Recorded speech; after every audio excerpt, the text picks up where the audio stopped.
এই পৃথিবীটায় খুনের একটা আখড়া স্যার। এখানে আপনি আমি সবাই খুনি। 15 বছর আগে এই মহিলা তার 10 বছর বয়সী ছেলের হাতে খুন হন।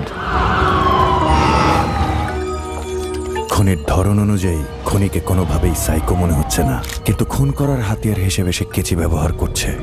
মানে ও নিজের। শহর জুড়ে ঘটেই চলেছে নারী হত্যার ঘটনা। কে এই খুনি? কেনই বা তার এই হিংস্রতা? তুই কি সাইকোপ্যাথের উপর আলাদা কোনো ইতিহাস রচনা করতে চাস? কি চাস তুই? একটা সিগারেট হবে? কয় কি? এত সাসপেন্স আর থ্রিলে ভরাই মানব জীবন।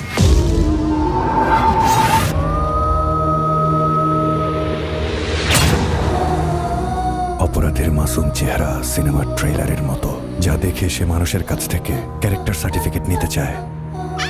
আর অপকর্মগুলো হচ্ছে সেই সিনেমার টুইস্ট, যা ট্রেলারে থাকে না।